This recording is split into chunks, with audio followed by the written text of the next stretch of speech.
Hello everyone, welcome back to MBBS mentor. तो आज हम डिस्कस करेंगे long term regulation of blood pressure. तो ब्लड प्रेशर का लॉन्ग टर्म रेगुलेशन कैसे होता है हमारी बॉडी में, विल डिस्कस दैट। तो बीपी रेगुलेशन लॉन्ग टर्म में जो लंबे समय के लिए हमारी बॉडी के अंदर होता है वो दो तरीके से होता है। Number 1 is direct method and number 2 is indirect method. Direct method में आता है रीनल फ्लूइड मैकेनिज्म और ECF volume method, extra cellular volume mechanism. और इनडायरेक्ट मेथड में आता है रेनिन एंजियोटेंसिन एल्डोस्टेरॉन सिंड्रोम, जिसे हम रास कहते हैं। ये बहुत कॉमन है, ये आपने जूनियर क्लासेस में भी पढ़ा होगा। रास को कुछ बुक्स में खाली रेनिन एंजियोटेंसिन सिंड्रोम लिखा जाता है और एल्डोस्टेरॉन सिंड्रोम अलग से पढ़ाते हैं, और इन सम बुक्स इसमें रास टुगेदर मेंशन है। तो सबसे पहले हम इनडायरेक्ट मेथड पढ़ेंगे, उसके बाद हम डायरेक्ट मेथड पे आएंगे। So let's start with direct method.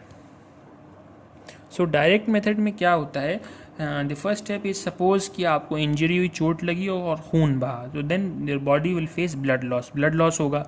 उससे फिर रीनल ब्लड लॉस, फिर बॉडी डायरेक्ट करेगी दो चीज़ों को, रीनल इस्कीमिया यानी किसी भी ऑर्गन की जब ब्लड सप्लाई कम हो जाती है तो हम उसे इस्कीमिया कहते हैं। रीनल यानी किडनी, तो क्या होगा, किडनी को ब्लड सप्लाई कम होगी और सिंपैथेटिक नर्वस सिस्टम एक्टिवेट होगा। ये दो स्टेप्स होंगे। इसके बाद दोनों डायरेक्ट करेंगे किडनीज को। So now kidney will release renin. अब यहाँ ध्यान देने वाली बात ये है, ये रेनिन है, RENIN। एक और एंजाइम होता है बॉडी के अंदर, RENNIN। तो ये लोग अक्सर कंफ्यूज कर देते हैं, यहाँ सिर्फ सिंगल एन आएगा। वो रेनिन जो होता है दैट इज वो डाइजेस्टिव सिस्टम से रिलेटेड होता है, वो मिल्क डाइजेस्टिंग एंजाइम होता है जो बेबीज़ में पाया जाता है। सो बी केयरफुल अबाउट इट। ये है रेनिन, RENIN। तो क्या होता है, तो रेनिन रिलीज होगा, तो एंजियोटेंसिन, एक प्रो एंजाइम एंजियोटेंसिन लीवर से सिक्रीट होगा, तो रेनिन इसको एंजियोटेंसिन 1 में कन्वर्ट करेगा। तो renin converts angiotensin to angiotensin. Now angiotensin gets converted to angiotensin 2 in the presence of angiotensin converting enzyme. Now angiotensin act करेगा कार्डियोवैस्कुलर सिस्टम पे और किडनीज पे। एंजियोटेंसिन 2 जब कार्डियोवैस्कुलर सिस्टम पे एक्ट करेगा तो वेसो कंट्रिक्शन हो जाएगा, ब्लड वेसल्स कॉन्स्ट्रिक्ट कर जाएंगी, as a result blood pressure increase होगा। सिमिलरली वो किडनीज पे एक्ट करेगा, किडनीज पे जब एक्ट करेगा तो एड्रीनल कॉर्टेक्स जो है वो एल्डोस्टेरॉन रिलीज करेगी। एल्डोस्टेरॉन क्या करेगा, it increases the sodium and water reabsorption. और उसी की वजह से चूंकि हमने ऊपर देखा था सिंपैथेटिक नर्वस सिस्टम एक्टिवेटेड था, तो पोस्टीरियर पिट्यूटरी जो है वो anti diuretic hormone ADH release करेगा, जिसको वैसोप्रेसिन भी कहते हैं। ADH maintains the water balance in the body, ये भी हमने जूनियर क्लासेस में पढ़ा था। तो ADH now acts on kidney, as a result concentrated urine pass out होगा, ये भी वाटर को सेव करेगा। दोनों के रिजल्ट से क्या होगा, salt and water retention, blood volume increase हो जाएगी और ब्लड प्रेशर इंक्रीज हो जाएगा। So this was the entire cycle, this was the indirect method. Now coming back to direct method.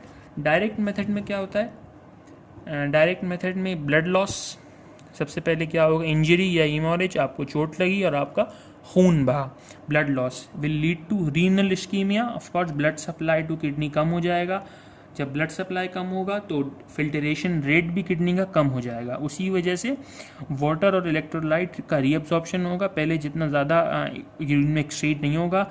ADH और एल्डोस्टेरॉन एक्टिवेट हो जाएंगे, फिर वही ADH का वही काम होगा, कंसनट्रेटेड यूरिन पास आउट होगा और एल्डोस्टेरॉन सोडियम, वाटर और इलेक्ट्रोलाइट्स का रीअब्जॉर्प्शन करवाएगा। As a result blood volume increase कर जाएगा और ब्लड प्रेशर भी इंक्रीज कर जाएगा। अब यहाँ पे ये तो हमने देख लिया कि ब्लड वॉल्यूम इंक्रीज हो गया और BP भी इंक्रीज हो गया, पर अब हमें इस साइकिल को स्टॉप भी करना है, वरना ये साइकिल तो चलती रहेगी और फिर ये विशियस साइकिल बन जाएगी।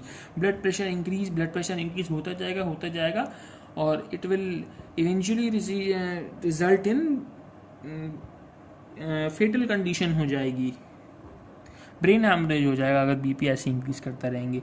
तो क्या होगा, so now negative feedback system में एक्टिवेट हो जाएगा नेगेटिव फीडबैक सिस्टम में किस तरीके से हम इसे इनहिबिट कर सकते हैं इस साइकिल को, जब बीपी हमारा नॉर्मल लेवल पे आ जाएगा, by giving 3 renin inhibitor, ACE inhibitor and angiotensin 2 receptor blocker. ये हमने देखा था पिछली साइकिल में, because renin is responsible for conversion of angiotensin and ACE is angiotensin converting enzyme। ये angiotensin 1 को angiotensin 2 में कन्वर्ट करता है, और angiotensin 2 जो है यही एक्ट करता है किडनीज और कार्डियोवैस्कुलर सिस्टम पे।